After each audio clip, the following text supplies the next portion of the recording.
अगर मैं आपसे कहूं कि एक लड़की जिसने अपनी पूरी जिंदगी संघर्ष में गुजारी अचानक एक ऐसे घर की बहू बन जाती है जहां हर मुस्कान के पीछे साजिश छिपी होती है, तो क्या आप उस कहानी को जानना चाहेंगे? ये कहानी है ईशानी की, एक ऐसी लड़की जो अपने छोटे भाई की जान बचाने के लिए किसी भी हद तक जा सकती है। जब उसे अपने भाई के इलाज के लिए 50 लाख रुपए की जरूरत पड़ती है, तब किस्मत उसे उस इंसान के सामने ला खड़ा करती है जिससे पूरा शहर डरता है, आरव मल्होत्रा। एक ऐसा नाम जो सिर्फ बिजनेस नहीं बल्कि ताकत और अहंकार की पहचान है। आरव के पास एक ऑफर है, एक कॉन्ट्रैक्ट मैरिज, एक ऐसा रिश्ता जिसमें न कोई प्यार होगा न कोई एहसास, सिर्फ एक सौदा। ईशानी के लिए ये शादी उसके भाई की जिंदगी बचाने का रास्ता बन जाती है, लेकिन उसे नहीं पता कि इस सौदे के साथ वो जिस दुनिया में कदम रखने जा रही है वहां हर दिन एक नई परीक्षा उसका इंतजार कर रही है। मल्होत्रा मिशन में कदम रखते ही ईशानी को मिलता है तिरस्कार, नफरत और साजिशों का जाल। माया, जो आरव की एक्स गर्लफ्रेंड है, उसे हर पल नीचा दिखाने की कोशिश करती है, लेकिन उसी घर में एक ऐसा सहारा भी है, दादी सा, जो ईशानी में वो ताकत देखती है जिसे बाकी सब नजरअंदाज कर देते हैं। दिन में ऑफिस की सख्त बॉस एम्प्लॉय की दूरी और रात में एक अजीब सा रिश्ता जहां दोनों एक ही छत के नीचे हैं, लेकिन दिलों के बीच दूरियां कायम है। फिर भी हर छोटी छोटी टकराहट, हर अनकही फिक्र और हर अनजानी जलन इस रिश्ते को धीरे धीरे बदलने लगती है। लेकिन असली खेल तब शुरू होता है जब इस कहानी में एंट्री होती है दुश्मनों की, साजिशों की और एक ऐसे रहस्य की जो ईशानी की पूरी पहचान को बदल देता है। क्या ये कॉन्ट्रैक्ट मैरिज कभी सच्चे प्यार में बदल पाएगी? क्या ईशानी अपने भाई को बचा पाएगी? और क्या आरव अपने दिल की दीवारों को तोड़ पाएगा? ये सिर्फ एक प्रेम कहानी नहीं है, यह है दर्द, बदले, साजिश और पहचान की एक ऐसी कहानी जो आपको शुरुआत से अंत तक बांधे रखेगी। हेलो फ्रेंड्स, आप सभी का dark desire audio YouTube channel पर स्वागत है। कहानी शुरू करने से पहले एक महत्वपूर्ण सूचना देना चाहूंगा। यह कहानी पूर्णतः काल्पनिक है। इसमें प्रस्तुत सभी पात्र, घटनाएं और स्थान लेखक की कल्पना पर आधारित है और इनका किसी भी वास्तविक व्यक्ति, घटना, जाति, संस्कृति या समाज से कोई संबंध नहीं है। इस कहानी का उद्देश्य केवल मनोरंजन करना है। हमारा किसी भी प्रकार का सामाजिक, धार्मिक या सांस्कृतिक संस्थाओं को ठोस पहुंचाने का कोई इरादा नहीं है। यदि किसी श्रोता को इस कहानी का कोई अंश सुनने के लिए आपत्तिजनक प्रतीत हो तो कृपया इसे केवल एक काल्पनिक एवं मनोरंजनात्मक रचना के रूप में ही ले। यह कहानी पूरी तरह से मेरी स्वयं लिखी हुई है, जिसे न तो किसी अन्य लेखक से लिया गया है और न ही किसी ऑनलाइन प्लेटफॉर्म से कॉपी किया गया है। इस कहानी की सभी copyright dark desire audio channel के अंतर्गत सुरक्षित है। सुबह का समय था, लेकिन ईशानी की जिंदगी में जैसे हर सुबह एक जैसी ही होती थी। थोड़ी सी थकान, थोड़ी सी चिंता और बहुत सारी जिम्मेदारियां। खिड़की से आती हल्की धूप उसके छोटे से कमरे को रोशन कर रही थी, जहां एक कोने में दवाइयों की बोतलें रखी थी और दूसरे कोने में किताबें और पुराने फाइल्स। ईशानी ने धीरे से आंखें खोली और सबसे पहले उसकी नजर अपने छोटे भाई आर्यन पर पड़ी, जो बिस्तर पर बेहोशी जैसी हालत में लेटा हुआ था। उसकी सांसें धीमी थी, लेकिन हर सांस के साथ ईशानी के दिल की धड़कन तेज हो जाती थी, मानो वो हर पल भगवान से एक और मौका मांग रही हो। वो जल्दी से उठी, अपने आंसू पोंछे और चेहरे पर मजबूती का नकाब पहन लिया। वो जानती थी कि अगर वो टूट गई तो सब कुछ खत्म हो जाएगा। उसने आर्यन के माथे पर हाथ रखा और हल्के से मुस्कुराने की कोशिश की, जैसे वो खुद को भी भरोसा दिला रही हो कि सब ठीक हो जाएगा। लेकिन सच ये था कि डॉक्टर ने साफ शब्दों में कह दिया था, अगर अगले कुछ दिनों में 50 लाख रुपए का इंतजाम नहीं हुआ तो आर्यन की जान बचाना मुश्किल हो जाएगा। ईशानी ने खुद को संभालते हुए जल्दी जल्दी तैयार होना शुरू किया। उसे ऑफिस भी जाना था, क्योंकि नौकरी ही उसका एकमात्र सहारा थी। मल्होत्रा कॉरपोरेशन में वो एक पीए के तौर पर काम करती थी, जहां हर दिन उसके लिए एक नई परीक्षा लेकर आता था। वहां का माहौल सख्त था और सबसे सख्त थे उसके बॉस आरव मल्होत्रा, एक ऐसा नाम जिससे बड़े बड़े बिजनेसमैन भी डरते थे। कहा जाता था कि आरव के लिए सिर्फ काम मायने रखता है, इंसान नहीं। ऑफिस पहुंचते ही हमेशा की तरह भागदौड़ शुरू हो गई। फोन कॉल्स, मीटिंग्स, फाइल्स, सब कुछ एक साथ। ईशानी बिना रुके काम में जुट गई, क्योंकि उसे पता था कि एक छोटी सी गलती भी उसकी नौकरी छीन सकती है और इस वक्त वो नौकरी खोने का जोखिम नहीं उठा सकती थी। लेकिन आज उसका ध्यान बार बार भटक रहा था। हर बार जब उसका फोन वाइब्रेट करता, उसका दिल धड़क उठता, जैसे कोई बुरी खबर उसका इंतजार कर रही हो। दोपहर के करीब अचानक ऑफिस के दरवाजे खुले और आरव मल्होत्रा अंदर आए। उनकी मौजूदगी ही पूरे माहौल को बदल देने के लिए काफी थी। लंबा कद, सख्त चेहरे के भाव और आंखों में ठंडा सा गुस्सा, जैसे किसी को भी पल भर में तोड़ देने की ताकत हो।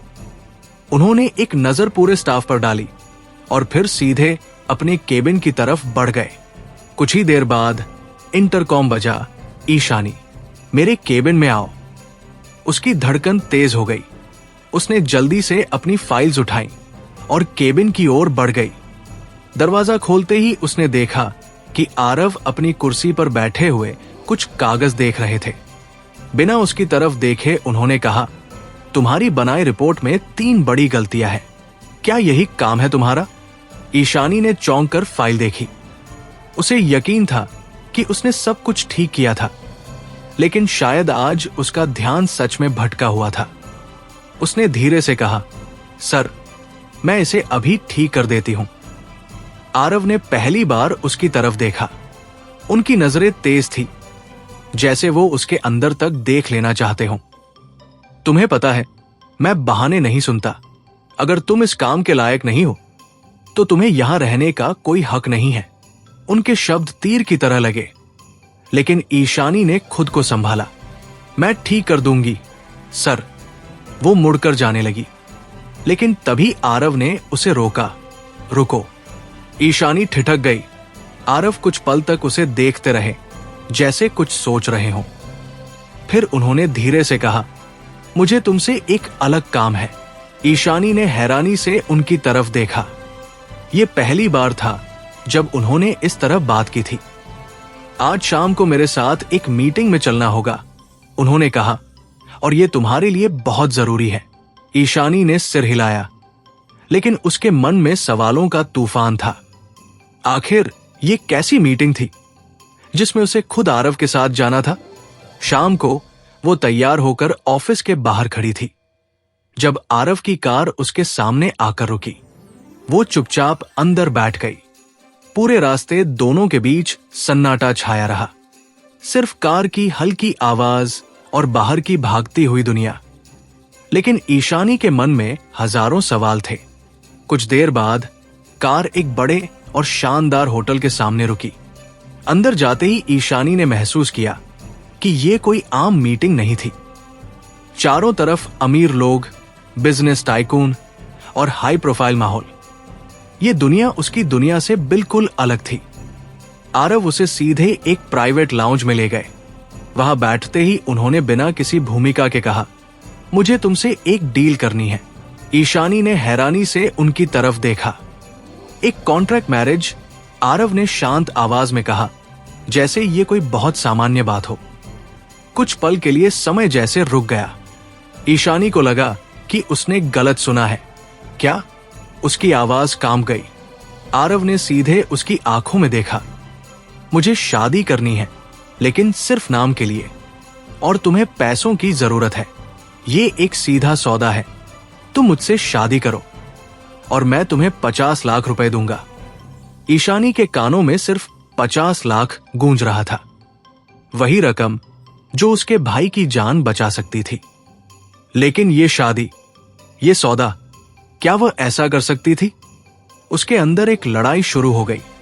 एक तरफ उसका स्वाभिमान और दूसरी तरफ उसके भाई की जिंदगी। आरव ने आगे कहा, यह शादी सिर्फ 2 साल के लिए होगी, उसके बाद हम अलग हो जाएंगे। तुम्हें कोई परेशानी नहीं होगी और तुम्हारी जिंदगी भी सुरक्षित रहेगी। ईशानी ने आंखें बंद कर ली। उसके सामने आर्यन का चेहरा आ गया, कमजोर, बेबस और जिंदगी के लिए लड़ता हुआ। उसने धीरे से आंखें खोली और आरव की तरफ देखा। उसकी आवाज अब स्थिर थी, लेकिन उसके अंदर का तूफान अब भी जारी था। मुझे सोचने के लिए थोड़ा समय चाहिए। आरव ने सिर हिलाया। कल सुबह तक का समय है तुम्हारे पास। कार से वापस लौटते हुए ईशानी खिड़की के बाहर देख रही थी। शहर की रोशनी चमक रही थी, लेकिन उसके अंदर अंधेरा फैल चुका था। यह फैसला उसकी पूरी जिंदगी बदल सकता था। जब वो घर पहुंची तो उसने सबसे पहले आर्यन को देखा। उसकी हालत पहले से भी ज्यादा खराब लग रही थी। डॉक्टर की बातें फिर से उसके कानों में गूंजने लगी। उस रात ईशानी सो नहीं पाई।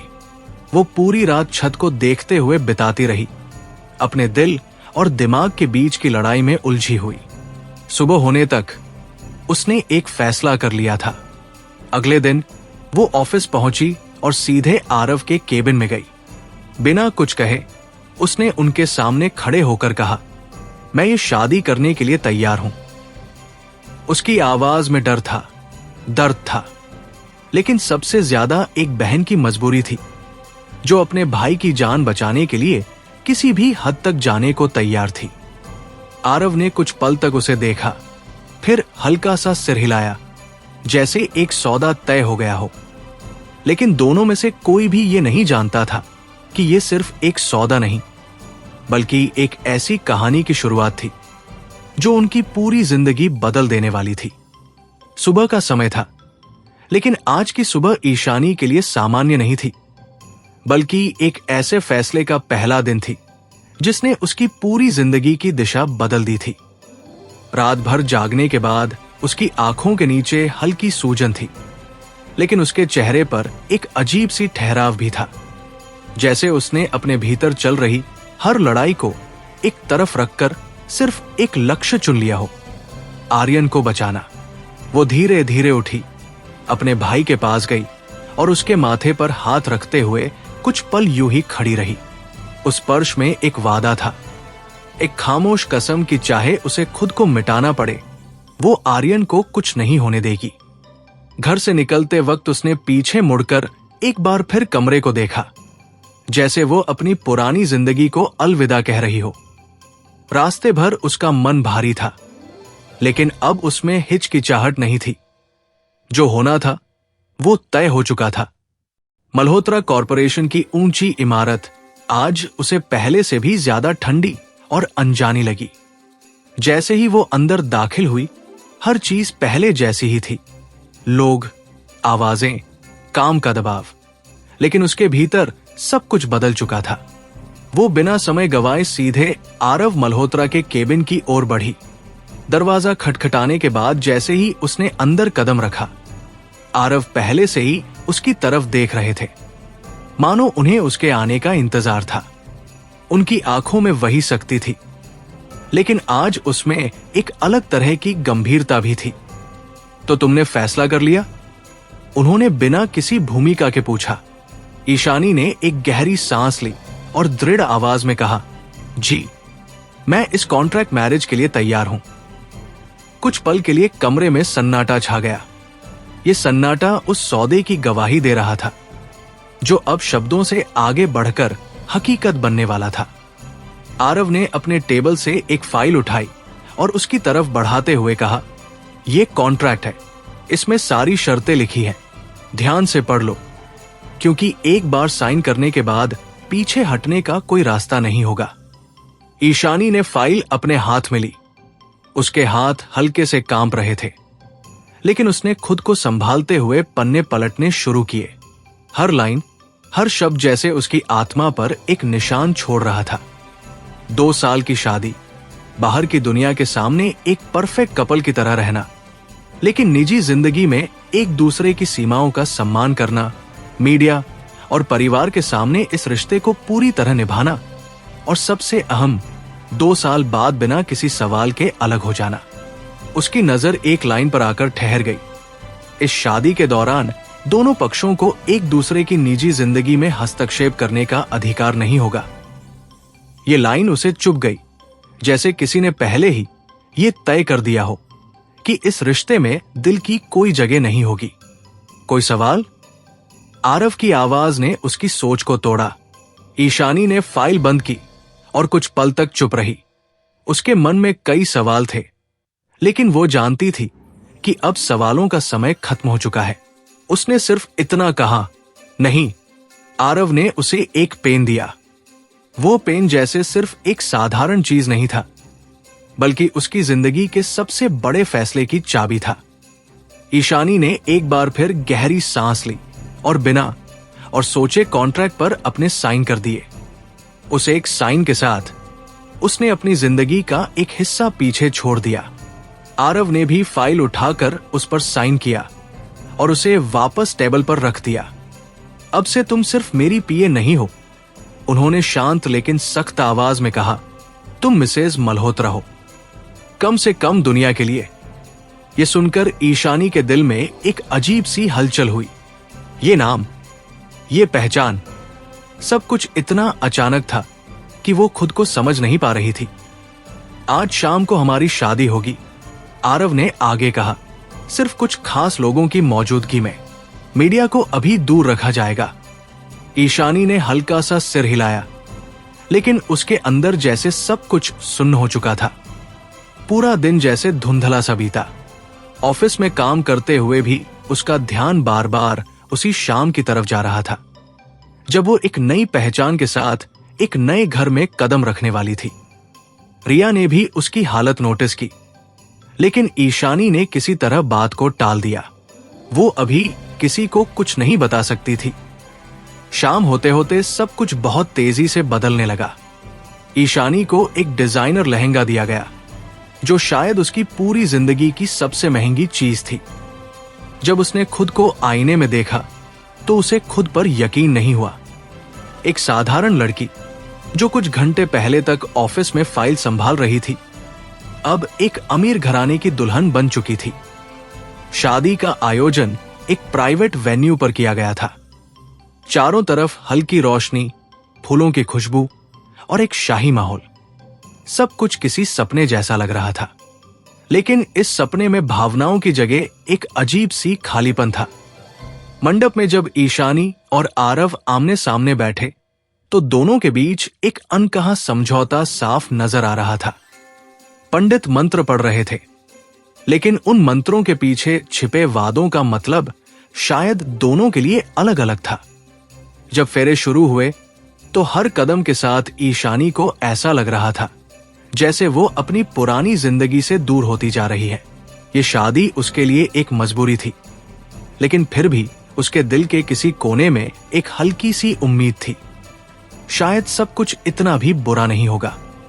आरव पूरे समय शांत रहे। उनके चेहरे पर कोई भाव नहीं था, जैसे ये सब उनके लिए सिर्फ एक औपचारिकता हो। शादी पूरी होने के बाद जब सब लोग धीरे धीरे वहां से जाने लगे तो ईशानी ने एक बार पीछे मुड़कर उस मंडप को देखा। ये वही जगह थी जहां उसने अपने जीवन का सबसे बड़ा फैसला लिया था। इसके बाद आरव उसे सीधे मल्होत्रा मिशन लेकर गए। जैसे ही कार उस विशाल हवेली के सामने रुकी, ईशानी का दिल तेजी से धड़कने लगा। ये जगह उसकी कल्पना से भी ज्यादा भव्य थी। ऊंचे दरवाजे, बड़े बड़े स्तंभ और हर कोने में शाही ठाठ। लेकिन इस भव्यता के पीछे एक अजीब सी ठंडक भी थी, जैसे ये घर सिर्फ दीवारों का नहीं बल्कि राजों का भी बना हुआ हो। दरवाजा खुलते ही अंदर से कुछ लोग बाहर आए। उनमें सबसे आगे थी दादी सा। उनकी आंखों में गहराई थी, जैसे उन्होंने जिंदगी के हर रंग को देखा हो। उन्होंने ईशानी को ध्यान से देखा, फिर हल्की सी मुस्कान के साथ उसके सिर पर हाथ रखा। घर में स्वागत है बहू, उन्होंने कहा। उनके शब्दों में एक अपनापन था जो ईशानी के लिए इस नए माहौल में एक राहत जैसा था। उसकी आंखें हल्की सी नम हो गई, लेकिन उसने खुद को संभाल लिया। तभी पीछे से एक तीखी आवाज आई, तो ये है नई बहू? ईशानी ने मुड़कर देखा। सामने खड़ी थी माया। उसकी आंखों में नफरत साफ झलक रही थी। इंटरेस्टिंग, माया ने मुस्कुराते हुए कहा। देखते हैं ये नाटक कब तक चलता है। उसके शब्दों में छिपा ताना हवा में तैर गया। आरव ने बस एक नजर माया पर डाली, लेकिन कुछ नहीं कहा। उस पल ईशानी को एहसास हुआ कि ये घर सिर्फ एक नई शुरुआत नहीं, बल्कि एक नई जंग की शुरुआत भी है। दादी सा ने उसका हाथ थाम लिया और उसे अंदर ले गई, जैसे वो उसे इस अजनबी दुनिया में अकेला नहीं छोड़ना चाहती थी। लेकिन ईशानी के मन में अब एक बात पूरी तरह साफ थी। ये शादी सिर्फ कागजों पर नहीं, बल्कि उसकी पूरी जिंदगी पर लिखी जा चुकी थी, और अब हर दिन उसे इस फैसले की कीमत चुकानी होगी। मल्होत्रा मिशन की सुबह किसी राजमहल से कम नहीं थी, लेकिन उस शाही चमक दमक के बीच ईशानी के लिए ये एक नई और अनजानी दुनिया की शुरुआत थी। रात भर की थकान और मन में उमड़ते विचारों के बावजूद उसकी आंखें बहुत जल्दी खुल गई। कमरे की विशाल खिड़की से आती हल्की सुनहरी रोशनी पूरे कमरे को चमका रही थी, लेकिन उस रोशनी में भी ईशानी को एक अजीब सी खालीपन महसूस हो रही थी। ये कमरा उसका था, लेकिन फिर भी नहीं था। ये घर उसका था, लेकिन फिर भी उसमें अपनापन ढूंढना आसान नहीं था। वो धीरे से उठी और आईने के सामने खड़ी हो गई। आईने में उसे एक नई लड़की दिखाई दी, महंगे कपड़ों में सजी, गहनों से लदी, लेकिन आंखों में वही पुराना दर्द और जिम्मेदारियों का बोझ।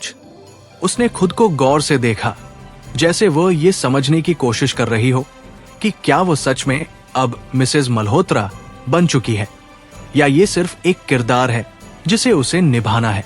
कुछ ही देर बाद दरवाजे पर हल्की सी दस्तक हुई। एक नौकरानी अंदर आई और झुककर बोली, दादी सा ने आपको नीचे बुलाया है।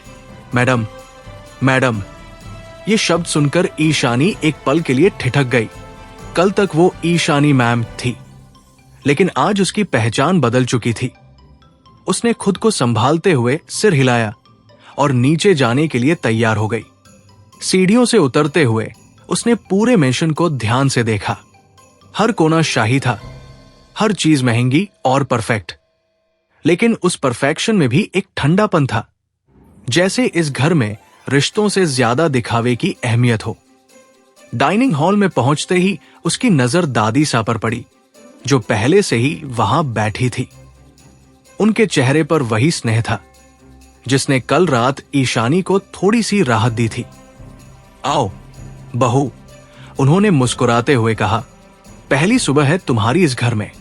ईशानी ने धीरे से उनके पैर छुए और उनके सामने बैठ गई। दादी सा ने उसे गौर से देखा, जैसे वो उसके अंदर के डर और उलझनों को पढ़ सकती हो। डर लग रहा है? उन्होंने सीधे पूछा। ईशानी ने कुछ पल के लिए उनकी तरफ देखा, फिर हल्की सी मुस्कान के साथ कहा, थोड़ा सा। दादी सा ने उसका हाथ पकड़ लिया। डरना नहीं सीखना बहू, ये घर आसान नहीं है, लेकिन अगर तुम मजबूत रही तो ये घर भी तुम्हारा हो जाएगा। उनके शब्दों में एक सच्चाई थी जो ईशानी के दिल तक उतर गई। तभी अचानक कुर्सी खिसकने की आवाज आई। ईशानी ने देखा कि माया वहां आकर बैठ चुकी थी। उसके चेहरे पर वही आत्मविश्वास और आंखों में वही तिरस्कार था। गुड मॉर्निंग दादी सा, माया ने कहा, लेकिन उसकी नजरें लगातार ईशानी पर टिकी थी। नई बहू को तो बहुत खास ट्रीटमेंट मिल रहा है। उसकी आवाज में छिपी जलन साफ महसूस हो रही थी। दादी सा ने शांत स्वर में कहा, वो इस घर की बहू है और उसे वही सम्मान मिलेगा जो इस घर की हर बहू को मिलता है। माया हल्का सा हंसी। देखते हैं ये सम्मान कब तक रहता है। ईशानी ने कुछ नहीं कहा, लेकिन उसने महसूस किया कि ये सिर्फ शुरुआत है। नाश्ते के बाद जैसे ही वो अपने कमरे की ओर जा रही थी, तभी पीछे से एक सख्त आवाज आई, ऑफिस के लिए तैयार हो जाओ। वो मुड़ी और देखा कि आरव खड़े थे। उनका चेहरा हमेशा की तरह गंभीर था। आज से तुम्हारी दो भूमिकाएं हैं, उन्होंने कहा। घर में तुम मेरी पत्नी हो, लेकिन ऑफिस में तुम सिर्फ मेरी पीए हो। वहां कोई नहीं जानता कि हम शादीशुदा हैं, और मैं नहीं चाहता कि ये बात किसी को पता चले। ईशानी ने सिर हिलाया। जी, और एक बात, आरव ने आगे कहा, ऑफिस में मुझसे किसी तरह की पर्सनल उम्मीद मत रखना। वहां सिर्फ काम मायने रखता है। उनकी बातें सुनकर ईशानी के दिल में हल्की सी चुभन हुई, लेकिन उसने खुद को संभाल लिया।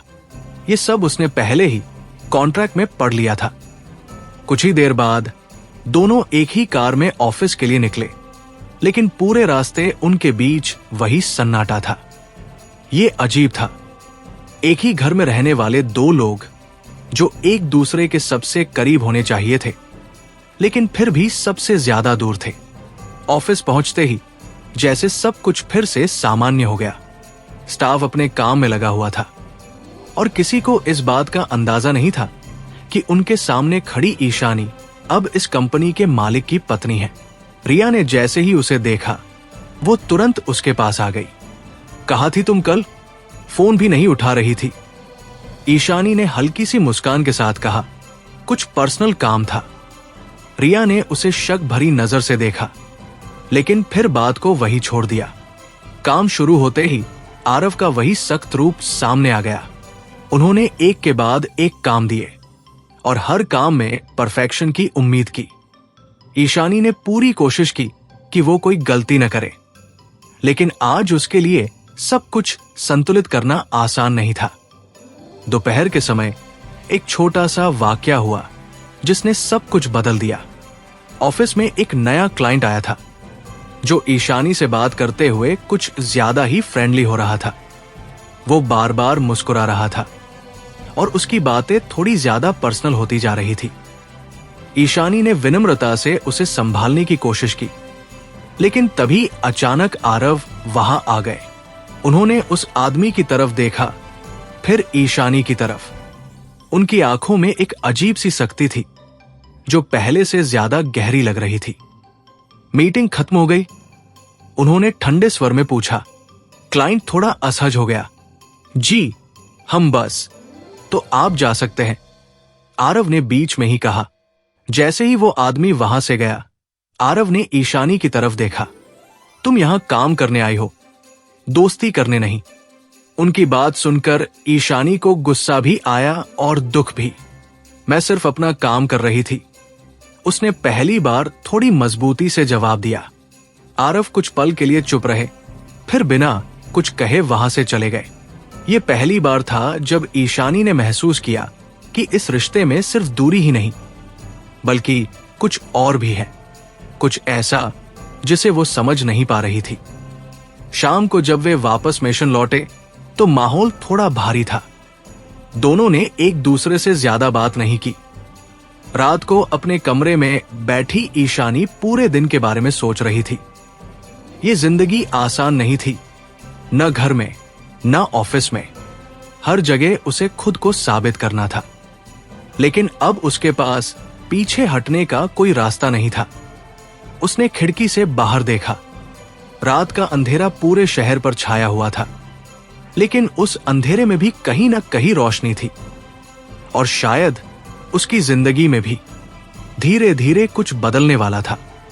मल्होत्रा मिशन में बीती कुछ ही सुबह थी, लेकिन ईशानी को ऐसा लगने लगा था जैसे वो इस घर की हर दीवार, हर कोने की खामोशी को महसूस करने लगी है। इस घर में सब कुछ चमकदार था, झूमर, संगमरमर की फर्श, महंगे पर्दे, लेकिन इन सब के पीछे रिश्तों की परतें उतनी ही जटिल और ठंडी थी। उस दिन की सुबह भी कुछ अलग नहीं थी, लेकिन हवा में एक अजीब सा तनाव घुला हुआ था, जैसे कुछ होने वाला हो जिसे अभी शब्द नहीं मिले थे। ईशानी रोज की तरह जल्दी उठी, लेकिन आज उसने खुद को थोड़ा और संयमित पाया। पिछले कुछ दिनों ने उसे सिखा दिया था कि इस घर में हर कदम सोच समझ कर रखना होगा। उसने तैयार होकर नीचे जाने से पहले एक बार आईने में खुद को देखा। अब वो उस लड़की की तरह नहीं लग रही थी जो कुछ दिन पहले तक अपनी छोटी सी दुनिया में उलझी थी, बल्कि एक ऐसी औरत की तरह लग रही थी जिसे अपनी जगह बनानी है, चाहे कितनी भी मुश्किलें क्यों ना आए। नीचे डाइनिंग हॉल में पहुंचते ही उसने देखा कि आज माहौल थोड़ा अलग था।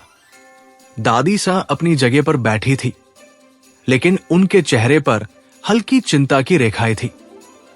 माया भी वहां मौजूद थी और उसके चेहरे पर एक रहस्यमयी मुस्कान थी जो किसी आने वाले खेल की ओर इशारा कर रही थी। आओ बहू, दादी सा ने हमेशा की तरह स्नेह से कहा, लेकिन उनकी आवाज में हल्की थकान थी। ईशानी ने चुपचाप बैठते हुए माहौल को समझने की कोशिश की। तभी माया ने अपनी कॉफी का कप रखते हुए कहा, आज घर में थोड़ी हलचल रहेगी। शाम को एक छोटी सी फैमिली गैदरिंग है और कुछ खास मेहमान भी आएंगे। उसकी आवाज में छिपी हुई चालाकी साफ महसूस हो रही थी। कौन से मेहमान? ईशानी ने सहजता से पूछा। माया ने उसकी तरफ देखा और हल्की मुस्कान के साथ कहा, तुम्हें सब पता चल जाएगा। आखिर तुम इस घर की नई बहू हो, तुम्हें सब कुछ जानना चाहिए। उसके शब्दों में एक अजीब सा जोर था, जैसे वो जानबूझकर कुछ छिपा रही हो। आरव भी उसी समय वहां आए और बिना किसी से ज्यादा बात किए अपनी सीट पर बैठ गए। उन्होंने एक नजर ईशानी पर डाली, लेकिन फिर अपना ध्यान नाश्ते पर लगा लिया। उनके और ईशानी के बीच की दूरी अब भी साफ थी, लेकिन अब उसमें एक अनकही जटिलता भी जुड़ चुकी थी। नाश्ते के बाद दादी सा ने ईशानी को अपने कमरे में बुलाया। वहां पहुंचते ही उन्होंने दरवाजा बंद कर दिया। जैसे वो कोई जरूरी बात करना चाहती हो। बहू, उन्होंने धीरे से कहा, आज जो लोग आने वाले हैं उनमें कुछ ऐसे भी होंगे जो इस घर के लिए अच्छे नहीं हैं। तुम्हें सावधान रहना होगा। ईशानी ने हैरानी से उनकी तरफ देखा। आप कहना क्या चाहती हैं दादी सा? दादी सा कुछ पल चुप रही, फिर बोली, हर कोई तुम्हें इस घर में स्वीकार नहीं करेगा। कुछ लोग चाहते हैं कि तुम यहां से चली जाओ, और वे इसके लिए किसी भी हद तक जा सकते हैं। उनकी बात सुनकर ईशानी के मन में हल्की घबराहट हुई, लेकिन उसने खुद को संभाल लिया। मैं समझ गई। दादी सा ने उसके सिर पर हाथ रखा। तुम अकेली नहीं हो। उनकी ये बात ईशानी के लिए एक ढाल जैसी थी। पूरा दिन तैयारियों में बीत गया। शाम होते होते मिशन एक बार फिर रोशनी और सजावट से जगमगा उठा। हर तरफ मेहमानों की आवाजाही शुरू हो गई थी। ईशानी ने एक सुंदर साड़ी पहनी थी और वो सच में इस घर की बहू लग रही थी, लेकिन उसके अंदर अब भी एक सतर्कता थी, जैसे वो हर पल किसी अनहोनी का इंतजार कर रही हो। मेहमानों के बीच चलते हुए उसने महसूस किया कि कई निगाहें उस पर टिकी हुई हैं, कुछ जिज्ञासा भरी, कुछ आलोचनात्मक और कुछ पूरी तरह से शंकालु। तभी माया उसके पास आई। तुम काफी अच्छी लग रही हो, उसने मुस्कुराते हुए कहा, लेकिन उसकी मुस्कान में सच्चाई नहीं थी। धन्यवाद, ईशानी ने शांत स्वर में जवाब दिया। बस देखना, माया ने धीरे से कहा, यह चमक ज्यादा देर नहीं टिकती। उसकी बात सुनकर ईशानी ने कुछ नहीं कहा, लेकिन उसने महसूस किया कि यह सिर्फ एक चेतावनी नहीं, बल्कि एक इशारा था। कुछ देर बाद एक छोटा सा हंगामा खड़ा हो गया। एक कीमती हार जो दादी सा का था, अचानक गायब हो गया। पूरा हॉल एकदम शांत हो गया। सब लोग एक दूसरे को देखने लगे। यह कोई मामूली चीज नहीं थी, वो हार इस परिवार की विरासत था। यह कैसे हो सकता है? दादी सा ने हैरानी से कहा। माया आगे बढ़ी और बोली, शायद किसी ने इसे चुरा लिया है। उसके शब्दों में छिपा संकेत साफ था। कुछ ही पलों में शक की निगाहें इधर उधर घूमने लगी, और फिर धीरे धीरे वे निगाहें ईशानी पर आकर टिक गई। ईशानी ने यह महसूस किया और उसका दिल तेजी से धड़कने लगा। तुम्हें कुछ कहना है? माया ने सीधे पूछा। मैंने कुछ नहीं लिया, ईशानी ने दृढ़ता से कहा। माया हंसी। सब यही कहते हैं, उसने आगे बढ़कर कहा। वैसे यह भी तो हो सकता है कि नई बहू को इस घर की चीजें पसंद आ गई हों। यह सुनकर माहौल और भारी हो गया। ईशानी के लिए यह एक झटका था। यह आरोप सिर्फ उसकी इज्जत पर नहीं, बल्कि उसके अस्तित्व पर था।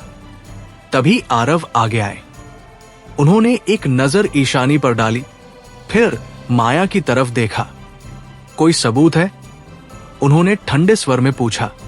माया कुछ पल के लिए चुप हो गई, लेकिन फिर बोली, सबूत मिल जाएगा। इतना कहकर उसने नौकरों को इशारा किया। कुछ ही देर में ईशानी के कमरे की तलाशी ली गई। ईशानी खड़ी सब कुछ देख रही थी। उसके अंदर गुस्सा था, अपमान था, लेकिन साथ ही एक अजीब सा आत्मविश्वास भी था, क्योंकि उसने कुछ गलत नहीं किया था। कुछ देर बाद एक नौकर ने आकर कहा, सर, ये हार मैडम के कमरे में मिला है। उसके शब्दों ने जैसे सब कुछ थाम दिया। ईशानी के पैरों तले जमीन खिसक गई। ये झूठ है, उसने तुरंत कहा। मैंने ऐसा कुछ नहीं किया। माया के चेहरे पर जीत की मुस्कान आ गई। तो फिर ये तुम्हारे कमरे में कैसे आया? हर कोई अब ईशानी को शक की नजर से देख रहा था। उस पल ईशानी ने महसूस किया कि यह सिर्फ एक साजिश नहीं, बल्कि उसकी पहली असली परीक्षा है। उसने गहरी सांस ली और अपनी नजर सीधे माया पर टिकाई। अगर मैंने नहीं लिया तो इसका मतलब है कि किसी ने जानबूझकर यह सब किया है। उसकी आवाज में अब डर नहीं, बल्कि चुनौती थी। दादी सा ने भी आगे बढ़कर कहा, जब तक सच सामने नहीं आता, किसी पर इल्जाम लगाना सही नहीं है। माया कुछ कहना चाहती थी, लेकिन तभी आरव ने हाथ उठा दिया। यह मामला यही खत्म नहीं होगा। उन्होंने कहा, सच सामने आएगा। उनकी आवाज में एक दृढ़ता थी, लेकिन यह साफ नहीं था कि वो किस पर भरोसा कर रहे हैं। उस रात ईशानी अपने कमरे में अकेली बैठी थी। उसकी आंखों में आंसू थे, लेकिन वो रो नहीं रही थी। ये दर्द उसे कमजोर नहीं बना रहा था, बल्कि उसके अंदर एक नई ताकत जगा रहा था। अब उसे समझ आ गया था कि ये घर सिर्फ रहने की जगह नहीं, बल्कि एक युद्ध भूमि है, जहां हर दिन उसे अपनी सच्चाई और अपने अस्तित्व के लिए लड़ना होगा। और आज उसने इस लड़ाई का पहला वार झेला था। रात बीत चुकी थी, लेकिन मल्होत्रा मिशन की दीवारों में अभी भी वही तनाव तैर रहा था, जो पिछली शाम की घटना के बाद से हर कोने में बस गया था। ईशानी अपने कमरे में खिड़की के पास खड़ी थी और बाहर फैलती हल्की सुबह की रोशनी को चुपचाप देख रही थी। उसकी आंखों में नींद नहीं थी, बल्कि एक अजीब सी दृढ़ता थी। कल जो हुआ वो सिर्फ एक आरोप नहीं था, बल्कि एक सीधी चुनौती थी, उसकी सच्चाई, उसके स्वाभिमान और उसकी जगह के खिलाफ। लेकिन आज वो वही कमजोर लड़की नहीं थी जो हर बात पर टूट जाए, बल्कि अब उसके अंदर एक ठोस संकल्प था कि वो खुद को हर हाल में साबित करके रहेगी। उसने गहरी सांस ली और खुद से एक वादा किया, आज वो सच सामने लाकर ही रहेगी, चाहे इसके लिए उसे किसी भी हद तक जाना पड़े।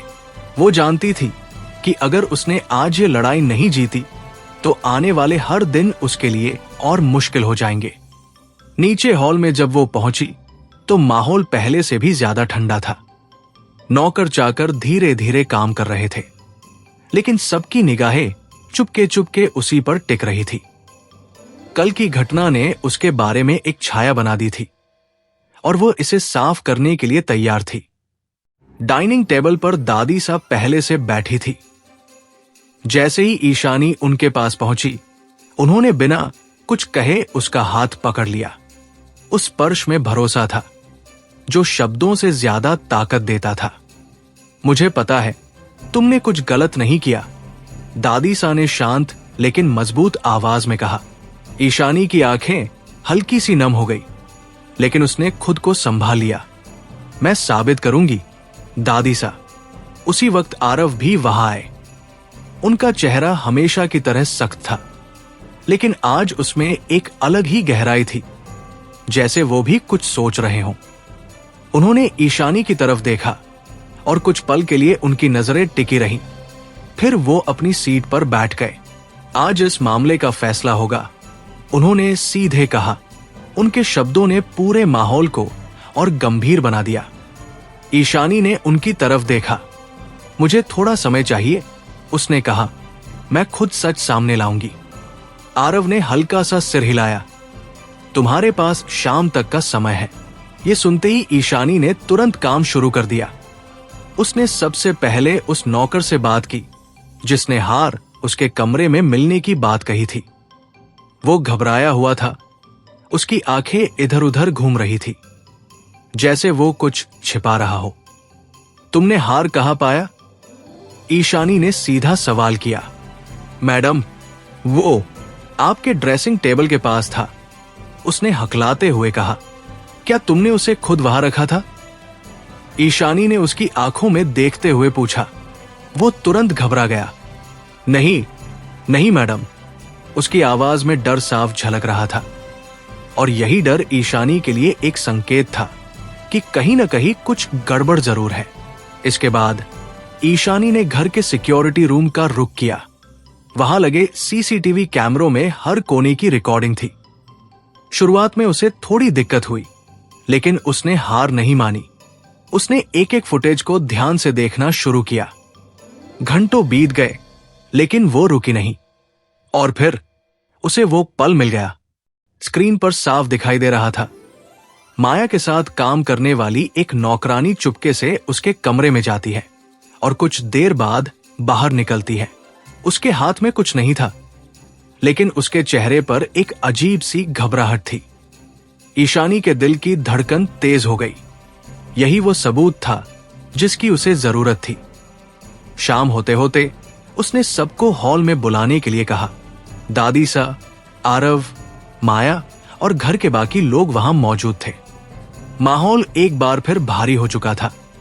तुमने कुछ कहा था? आरव ने उसकी तरफ देखते हुए पूछा।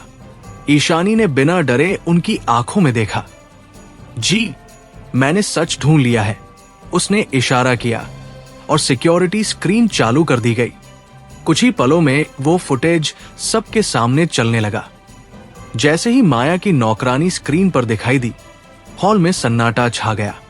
ये देखिए, ईशानी ने कहा, ये मेरे कमरे में जाती है और कुछ देर बाद बाहर निकलती है। यही वो समय था जब हार मेरे कमरे में रखा गया। माया का चेहरा एक पल के लिए उतर गया, लेकिन उसने तुरंत खुद को संभाल लिया। ये कुछ भी साबित नहीं करता, उसने कहा। ईशानी ने शांत स्वर में जवाब दिया, तो फिर इसे पूछ लेते हैं। नौकरानी को सामने लाया गया। वो पहले से ही डरी हुई थी। जैसे ही उससे सवाल किया गया, वो टूट गई। मुझे माया मैडम ने कहा था, उसने कांपती आवाज में कहा। उन्होंने कहा था कि मैं हार को मैडम के कमरे में रख दूं। उसकी बात पूरी होते ही जैसे सब कुछ साफ हो गया।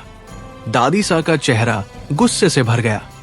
माया, ये तुमने क्या किया? माया कुछ पल के लिए चुप रही, फिर उसने नजरें फेर ली। आरव की आंखों में भी अब सख्ती के साथ गुस्सा साफ दिखाई दे रहा था। उन्होंने माया की तरफ देखा, लेकिन कुछ नहीं कहा। ईशानी वही खड़ी थी, लेकिन उसके अंदर अब एक अजीब सी शांति थी। उसने खुद को साबित कर दिया था। अब तो साफ है, उसने धीरे से कहा। मैंने कुछ नहीं किया। उसकी आवाज में कोई अहंकार नहीं था, सिर्फ सच्चाई की ताकत थी। दादी सा उसके पास आई और उसके सिर पर हाथ रखा।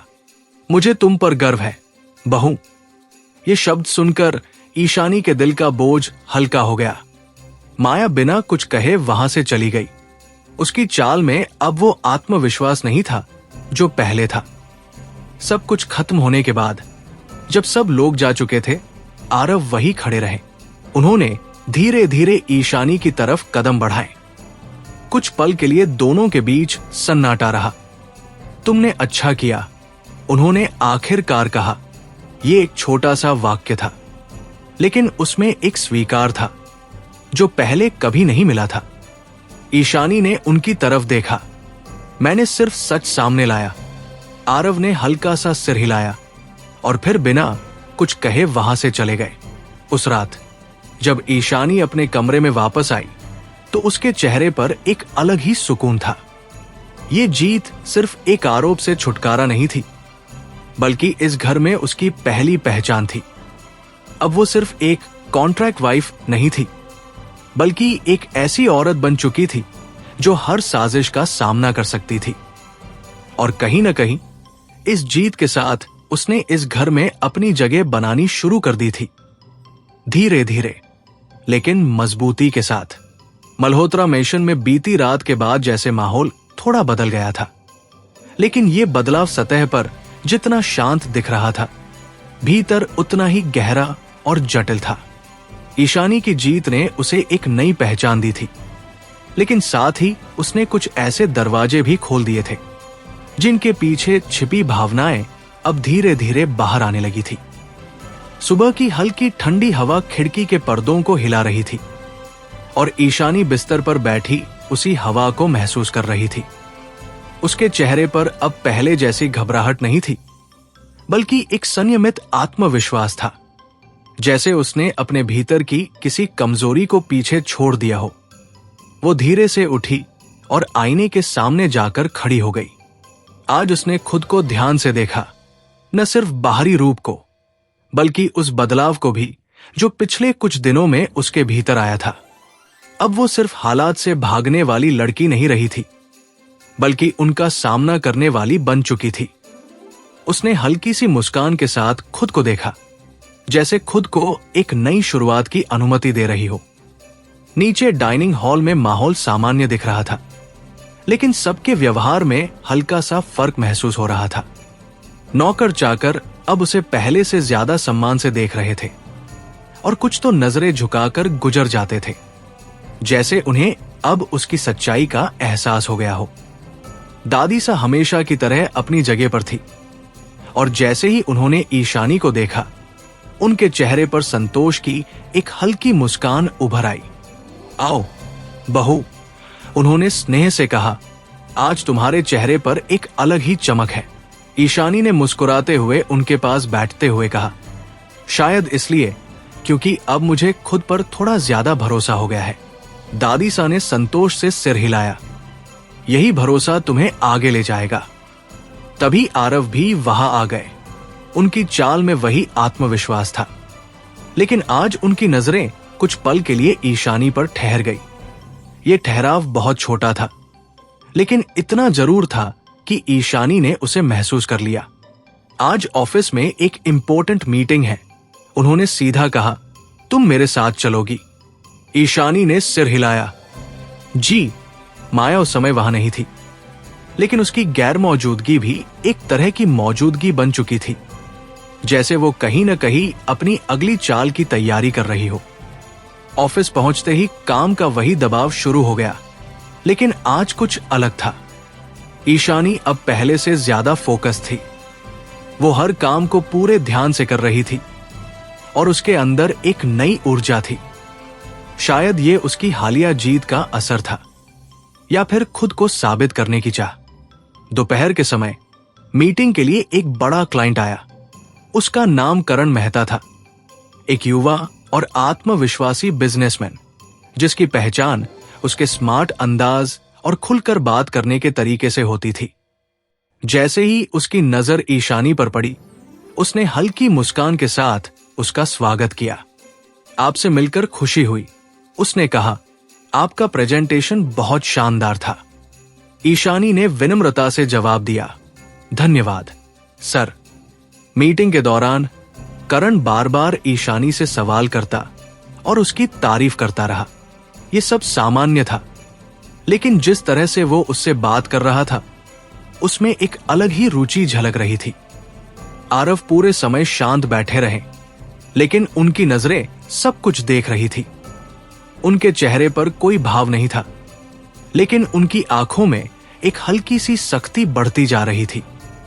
मीटिंग खत्म होने के बाद करण ने जाते जाते कहा, अगर आपको बुरा न लगे तो क्या हम कभी कॉफी पर मिल सकते हैं, सिर्फ काम की बातों के लिए। यह सुनकर ईशानी थोड़ा असहज हो गई। वो कुछ कह पाती, उससे पहले ही आरव ने बीच में बोल दिया, मिस ईशानी का शेड्यूल बहुत बिजी है, अगर कोई काम होगा तो ऑफिस के जरिए ही बात होगी। उनकी आवाज शांत थी, लेकिन उसमें एक स्पष्ट सीमा थी। करण ने हल्का सा मुस्कुराते हुए कहा, ओह बिल्कुल, समझ गया, और वहां से चला गया। जैसे ही वो गया, कमरे में एक अजीब सा सन्नाटा छा गया। ईशानी ने धीरे से कहा, आपको ऐसा बोलने की जरूरत नहीं थी, मैं खुद संभाल सकती थी। आरव ने उसकी तरफ देखा। मुझे पता है तुम संभाल सकती हो, उन्होंने कहा, लेकिन मैं नहीं चाहता कि कोई भी तुम्हें गलत नजर से देखे। उनकी ये बात सुनकर ईशानी कुछ पल के लिए चुप रह गई। ये वही इंसान था जिसने साफ कहा था कि उनके बीच कोई निजी रिश्ता नहीं होगा, लेकिन आज उसकी बातों में एक अलग ही भाव था। आपको इससे क्या फर्क पड़ता है, उसने अनजाने में पूछ लिया। आरव कुछ पल के लिए चुप रहे, जैसे उनके पास इस सवाल का सीधा जवाब नहीं था। फिर उन्होंने नजरें फेर ली और कहा, मैं सिर्फ प्रोफेशनल बात कर रहा हूं। ईशानी ने हल्की सी मुस्कान दी, लेकिन उसके मन में अब सवाल और गहरे हो गए थे। शाम को जब वे वापस मिशन लौटे तो माहौल फिर से शांत था, लेकिन इस बार ये शांति थोड़ी अलग थी, जैसे कुछ अनकहा उनके बीच तैर रहा हो। रात को ईशानी अपने कमरे में बैठी थी, लेकिन उसका मन बार बार उसी घटना पर जा रहा था। क्या वो सिर्फ एक औपचारिक चिंता थी या कुछ और? दूसरी तरफ आरव अपने स्टडी रूम में बैठे थे। उनके सामने फाइल खुली थी, लेकिन उनका ध्यान कहीं और था। उनके दिमाग में बार बार वही दृश्य आ रहा था, करण का ईशानी से बात करना, उसका मुस्कुराना और उनका खुद का बीच में आ जाना। उन्होंने हल्की सी झुंझलाहट में फाइल बंद कर दी। ये सिर्फ एक कॉन्ट्रैक्ट है, उन्होंने खुद से कहा, लेकिन उनके दिल ने इस बात को पूरी तरह स्वीकार नहीं किया। उसी रात मैशन के एक अंधेरे कोने में माया खड़ी थी। उसके चेहरे पर एक ठंडी मुस्कान थी। अब खेल और दिलचस्प होगा, उसने धीरे से कहा। उसकी आंखों में एक नई साजिश की चमक थी, जैसे वो अब कुछ बड़ा करने की तैयारी कर रही हो। और इस तरह जहां एक तरफ ईशानी और आरव के बीच अनजानी भावनाएं जन्म लेने लगी थी, वहीं दूसरी तरफ एक नया तूफान भी आकार ले रहा था, जो उनके रिश्ते को एक और कठिन मोड़ पर ले जाने वाला था। मल्होत्रा मिशन आज किसी महल से कम नहीं लग रहा था। हर तरफ रंग बिरंगी सजावट, फूलों की खुशबू और हल्की हल्की हंसी की आवाजें गूंज रही थी। आज होली का दिन था, रंगों, खुशियों और नए रिश्तों को मनाने का दिन। लेकिन इस चमक दमक के पीछे हर इंसान अपने अपने दिल में कुछ अनकहे जख्म और छुपी हुई भावनाएं लिए घूम रहा था। ईशानी ने खिड़की से बाहर झांकते हुए ये सब देखा और उसके मन में एक अजीब सा एहसास उठा। ये उसकी शादी के बाद पहला त्योहार था, लेकिन ये खुशी उसके लिए उतनी सरल नहीं थी जितनी दिख रही थी। वो धीरे धीरे तैयार हुई। आज उसने एक साधारण लेकिन खूबसूरत सफेद अनारकली पहनी थी, जो होली के रंगों के लिए एक खाली कैनवास जैसी थी। उसके बाल खुले थे और चेहरे पर हल्की सी मुस्कान थी, जो उसके भीतर के द्वंद्व को छुपाने की कोशिश कर रही थी। जैसे ही वो नीचे आई, पूरे मिशन का नजारा उसे कुछ पल के लिए रोक गया। लोग हंस रहे थे, रंग उड़ा रहे थे और हर तरफ एक उत्सव का माहौल था। दादी सा सबसे पहले उसके पास आई और उसके गाल पर हल्का सा गुलाल लगाते हुए बोली, होली मुबारक हो बहू। उनके इस स्नेह ने ईशानी के दिल को थोड़ा हल्का कर दिया। आपको भी होली मुबारक हो, ईशानी ने मुस्कुराकर जवाब दिया। तभी सिद्धार्थ उछलते हुए आया और बोला, भाभी आज तो आपको कोई नहीं बचा सकता। और उसने हंसते हुए उसके ऊपर रंग डाल दिया। ईशानी भी हंस पड़ी और कुछ पल के लिए उसने अपनी सारी परेशानियां भूलकर इस पल को जी लिया। लेकिन ये हल्की फुल्की खुशी ज्यादा देर टिक नहीं पाई। भीड़ के बीच खड़ी माया की नजरें लगातार ईशानी पर टिकी हुई थी। उसके चेहरे पर वही ठंडी मुस्कान थी, जो हर बार किसी नई साजिश का संकेत देती थी। वो धीरे धीरे आगे बढ़ी और ईशानी के पास आकर रुकी। पहली होली है तुम्हारी इस घर में, उसने कहा। उम्मीद है तुम इसे यादगार बनाओगी। उसकी आवाज में कुछ ऐसा था जिसने ईशानी को सतर्क कर दिया। मैं कोशिश करूंगी, ईशानी ने शांत स्वर में जवाब दिया। माया हल्का सा हंसी और भीड़ में खो गई, लेकिन उसकी आंखों की चमक ईशानी के मन में एक बेचैनी छोड़ गई। उसी समय ढोल की आवाज तेज हो गई और सब लोग नाचने लगे। ईशानी भी धीरे धीरे उस माहौल में शामिल हो गई। लेकिन तभी अचानक किसी ने पीछे से आकर उसके चेहरे पर गहरा रंग डाल दिया। रंग इतना तेज था कि उसकी आंखों में चला गया और वो घबरा गई। आह! उसने आंखें बंद कर ली। उसकी सांसें तेज हो गई और उसे कुछ भी साफ दिखाई नहीं दे रहा था। तभी एक मजबूत हाथ ने उसका हाथ थाम लिया। शांत रहो, वो आवाज थी आरव की। उन्होंने तुरंत उसे भीड़ से बाहर निकाला और एक कोने में ले जाकर उसके चेहरे से रंग साफ करने लगे। उनकी हर हरकत में एक अजीब सी सावधानी और चिंता थी, जो उन्होंने कभी खुलकर नहीं दिखाई थी। आंखें खोलो, उन्होंने धीरे से कहा। ईशानी ने धीरे धीरे आंखें खोली। सामने आरव थे। उनके चेहरे पर हल्का सा रंग लगा हुआ था, लेकिन उनकी आंखों में एक सच्ची चिंता साफ झलक रही थी। ठीक हो? उन्होंने पूछा। ईशानी ने हल्का सा सिर हिलाया। हां, अब ठीक हूं। कुछ पल के लिए दोनों के बीच सन्नाटा रहा। यह सन्नाटा अजीब नहीं था, बल्कि एक ऐसा पल था जिसमें दोनों एक दूसरे को बिना शब्दों के समझ रहे थे। तुम्हें ध्यान रखना चाहिए, आरव ने कहा। यह सब खेल नहीं है। ईशानी ने उनकी तरफ देखा। हर चीज खेल नहीं होती, लेकिन हर चीज से डरकर जीना भी सही नहीं है। उसके शब्दों में एक सच्चाई थी जिसने आरव को कुछ पल के लिए चुप कर दिया। उसी समय पीछे से ताली की आवाज आई। वाह, कितना फिल्मी सीन है, माया ने ताना मारते हुए कहा। लगता है कॉन्ट्रैक्ट मैरिज में भी इमोशंस आ रहे हैं। उसकी बात सुनकर माहौल अचानक भारी हो गया। आरव ने उसकी तरफ सख्ती से देखा लेकिन कुछ नहीं कहा। ईशानी ने खुद को संभालते हुए कहा, हर रिश्ते में इमोशंस होते हैं, चाहे वो किसी भी वजह से शुरू हुआ हो। उसका जवाब सीधा था और उसमें एक आत्मविश्वास था। माया कुछ पल के लिए चुप रही लेकिन उसकी आंखों में अब गुस्सा साफ दिख रहा था। दिन धीरे धीरे बीतता गया। रंग, संगीत और हंसी के बीच कई छोटे छोटे पल ऐसे आए जिन्होंने ईशानी और आरव के बीच की दूरी को थोड़ा और कम कर दिया।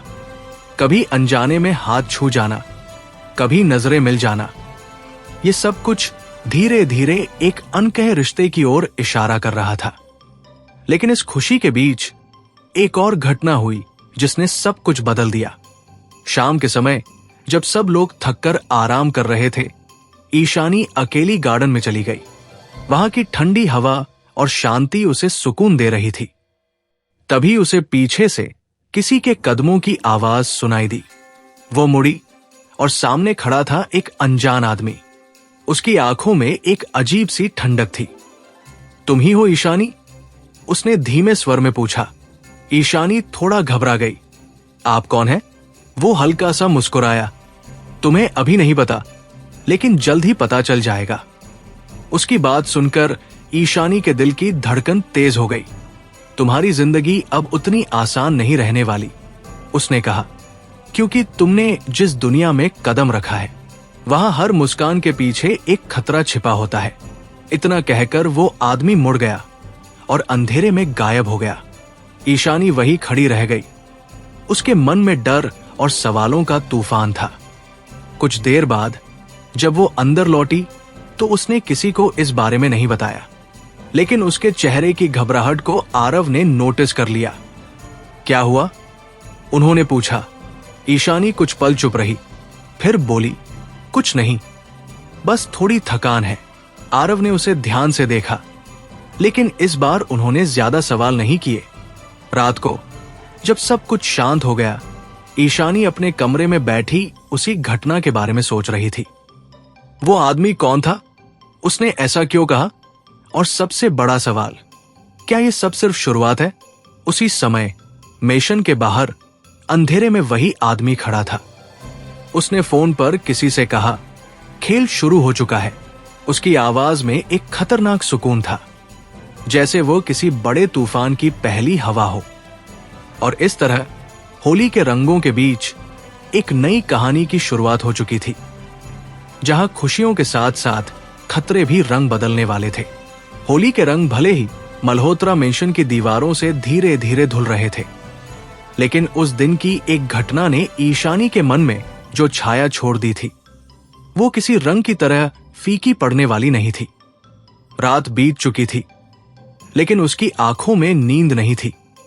वो अपने कमरे की खिड़की के पास खड़ी थी और बाहर फैले अंधेरे को देख रही थी, जैसे उस अंधेरे में ही उसे अपने सवालों के जवाब मिलेंगे। उस अनजान आदमी की आवाज अब भी उसके कानों में गूंज रही थी। खेल शुरू हो चुका है। ये सिर्फ एक चेतावनी नहीं थी, बल्कि किसी गहरी साजिश का संकेत था, जिसे वो अभी पूरी तरह समझ नहीं पा रही थी। सुबह की हल्की रोशनी ने जब कमरे को छुआ, तभी ईशानी की आंखों में वही बेचैनी थी। उसने खुद को संभालते हुए तैयार होना शुरू किया, लेकिन आज उसका मन हर छोटी आवाज पर चौकन्ना हो जा रहा था। ये डर नया था, लेकिन ये डर उसे कमजोर नहीं कर रहा था, बल्कि उसे और सतर्क बना रहा था। नीचे हॉल में पहुंची तो माहौल सामान्य दिख रहा था। दादी सा हमेशा की तरह शांत थी और सिद्धार्थ अपने मजाकिया अंदाज में सबको हंसाने की कोशिश कर रहा था। लेकिन ईशानी की नजर बार बार दरवाजे की तरफ जा रही थी, जैसे वो किसी अनहोनी की प्रतीक्षा कर रही हो। सब ठीक है बहू? दादी सा ने उसकी आंखों में झांकते हुए पूछा। ईशानी ने हल्की मुस्कान दी। जी, बस थोड़ी थकान है। दादीसा ने कुछ पल उसे देखा, जैसे वो उसके झूठ को समझ गई हो, लेकिन उन्होंने कुछ कहा नहीं। तभी आरव वहां आए। उनकी नजरें जैसे ही ईशानी पर पड़ी, उन्होंने तुरंत उसके चेहरे के भाव पढ़ लिए। वो कुछ पल चुप रहे, फिर सीधे बोले, तुम मेरे साथ चलो। उनकी आवाज में आदेश था, लेकिन साथ ही एक चिंता भी थी। ईशानी बिना सवाल किए उनके साथ स्टडी रूम में चली गई। दरवाजा बंद होते ही आरव ने सीधे पूछा, कल रात गार्डन में क्या हुआ था? ईशानी चौंक गई। आपको कैसे? मैंने तुम्हें देखा था। आरव ने बीच में ही कहा, तुम किसी से बात कर रही थी। कौन था वो? कुछ पल के लिए ईशानी चुप रही। वो समझ नहीं पा रही थी कि उसे सब कुछ बता देना चाहिए या नहीं। लेकिन फिर उसने सोचा, अगर ये सच में खतरा है तो इसे छुपाना सही नहीं होगा। एक आदमी था। उसने धीरे से कहा, मैं उसे नहीं जानती। लेकिन उसने कहा कि खेल शुरू हो चुका है। आरव की आंखें सिकुड़ गई। उसका चेहरा याद है? हाँ, ईशानी ने कहा, लेकिन मैंने उसे पहले कभी नहीं देखा। कुछ पल के लिए कमरे में सन्नाटा छा गया। आरव गहरी सोच में डूब गए थे। ये कोई आम बात नहीं है, उन्होंने गंभीर स्वर में कहा। कोई तुम्हें डराने की कोशिश कर रहा है, या फिर किसी बड़े प्लान की शुरुआत है। ईशानी ने उनकी तरफ देखा। लेकिन क्यों? तुम अब इस घर का हिस्सा हो, आरव ने कहा, और इस घर के दुश्मन कम नहीं है। उनकी बात सुनकर ईशानी के मन में एक नई चिंता जन्म ले चुकी थी। आज से तुम अकेली कहीं नहीं जाओगी, आरव ने आगे कहा, और जो भी अजीब लगे तुरंत मुझे बताओ। ये पहली बार था जब उन्होंने इस तरह उसकी सुरक्षा की जिम्मेदारी ली थी। ऑफिस जाते समय भी माहौल गंभीर था। दोनों चुप थे, लेकिन इस बार ये चुप्पी खाली नहीं थी, बल्कि उसमें एक साझा चिंता थी। ऑफिस पहुंचने के बाद आरव ने तुरंत अपने दोस्त और पुलिस इंस्पेक्टर राजवीर को बुलाया। कुछ ही देर में राजवीर वहां पहुंच गए। उनकी आंखों में तेज था और उनके अंदाज में एक आत्मविश्वास। तो मामला क्या है? उन्होंने सीधे पूछा। आरव ने सारी बात उन्हें बता दी। राजवीर ने ध्यान से सुना, फिर ईशानी की तरफ मुड़कर बोले, तुम्हें उसका चेहरा याद है? कोई खास निशान? ईशानी ने कुछ पल सोचकर कहा। उसकी आंखें बहुत ठंडी थी और उसके दाहिने हाथ पर एक अजीब सा टैटू था। राजवीर तुरंत सतर्क हो गए। कैसा टैटू? एक सांप जैसा, जो खुद को ही काट रहा था, ईशानी ने कहा। यह सुनते ही राजवीर का चेहरा गंभीर हो गया। यह कोई साधारण आदमी नहीं है, उन्होंने धीमे स्वर में कहा। यह निशान मैंने पहले भी देखा है, आरव ने तुरंत पूछा। कहा? राजवीर ने गहरी सांस ली। ये एक पुराने गैंग का साइन है, जो अब लगभग खत्म हो चुका है, लेकिन अगर ये वही है जो मैं सोच रहा हूं, तो मामला बहुत बड़ा है। ईशानी का दिल तेजी से धड़कने लगा। कौन है वो? उसने पूछा। राजवीर कुछ पल चुप रहे, फिर बोले, अभी पक्का नहीं कह सकता, लेकिन इस खेल के पीछे कोई बड़ा खिलाड़ी है। उनके शब्दों ने माहौल को और भारी कर दिया। दिन भर ऑफिस में काम चलता रहा, लेकिन अब हर चीज अलग लग रही थी। हर चेहरा, हर आवाज जैसे शक के घेरे में आ गई थी। ईशानी बार बार उस आदमी के बारे में सोच रही थी, और यह सोचकर उसकी बेचैनी बढ़ रही थी कि यह सब सिर्फ शुरुआत है। शाम को जब वे वापस मिशन लौटे तो सब कुछ सामान्य दिख रहा था, लेकिन इस सामान्यता के पीछे अब एक छिपा हुआ डर था। रात को जब सब सो चुके थे, ईशानी अपने कमरे में बैठी थी। उसने खिड़की से बाहर देखा और उसे लगा जैसे कोई उसे देख रहा हो। वो तुरंत उठी और पर्दा हटा दिया। बाहर कोई नहीं था, लेकिन उसके दिल की धड़कन अब भी तेज थी। उसी समय शहर के एक अंधेरे कोने में वही आदमी खड़ा था। उसने फोन पर किसी से कहा, लड़की डरने लगी है, अब अगला कदम लेने का समय आ गया है। फोन के दूसरी तरफ से एक धीमी लेकिन खतरनाक आवाज आई, ध्यान रखना, उसे कुछ नहीं होना चाहिए। वो आदमी हल्का सा मुस्कुराया। समझ गया, आखिर वो खास है। फोन कट गया। उसने आसमान की तरफ देखा और उसकी आंखों में एक रहस्यमयी चमक थी। बहुत जल्द सब कुछ सामने आएगा, उसने धीरे से कहा। और उसी पल कहीं न कहीं एक ऐसा खेल गहराता जा रहा था जिसका असर अब सिर्फ ईशानी पर नहीं बल्कि पूरे मल्होत्रा परिवार पर पड़ने वाला था। रात की खामोशी में भी अब मल्होत्रा मिशन वैसा शांत नहीं रहा था जैसा कुछ दिनों पहले हुआ करता था। दीवारें वही थी, रोशनी वही थी, लोग भी वही थे, लेकिन माहौल बदल चुका था। अब हर चीज के पीछे एक अनदेखा डर छिपा हुआ था, एक ऐसा एहसास जो हर पल ये याद दिला रहा था कि कोई है जो दूर से सब कुछ देख रहा है। ईशानी अपने कमरे में बैठी थी, लेकिन उसकी निगाहें बार बार दरवाजे और खिड़की के बीच घूम रही थी। उसे ऐसा लग रहा था जैसे कोई उसकी हर हरकत पर नजर रखे हुए है, और ये एहसास उसे बेचैन कर रहा था। उसने खुद को समझाने की कोशिश की कि शायद ये सिर्फ उसका वहम है, लेकिन दिल मानने को तैयार नहीं था। उसने धीरे से अपने फोन को उठाया और कुछ पल के लिए स्क्रीन को देखती रही, जैसे वो किसी को कॉल करना चाहती हो। लेकिन फिर उसने फोन नीचे रख दिया। वो खुद को कमजोर नहीं दिखाना चाहती थी, खासकर अब जब उसने खुद से वादा किया था कि वो हर परिस्थिति का सामना मजबूती से करेगी। सुबह होते ही वो नीचे गई, लेकिन आज उसकी चाल में एक सतर्कता थी। दादी सा हमेशा की तरह शांत थी, लेकिन उन्होंने जैसे ही ईशानी के चेहरे को देखा, उन्हें तुरंत समझ आ गया कि कुछ ठीक नहीं है। क्या बात है बहू? उन्होंने पूछा। तुम आज बहुत परेशान लग रही हो। ईशानी कुछ पल के लिए चुप रही, फिर बोली, कुछ नहीं, बस नींद ठीक से नहीं आई। दादी सा ने हल्की सी मुस्कान दी, लेकिन उनकी आंखों में चिंता साफ थी। वो जानती थी कि बात सिर्फ इतनी सी नहीं है। तभी आरव वहां आए। उन्होंने जैसे ही ईशानी को देखा, उनके चेहरे पर एक हल्की सी सख्ती आ गई। शायद वो अब हर छोटी चीज को ज्यादा ध्यान से देखने लगे थे।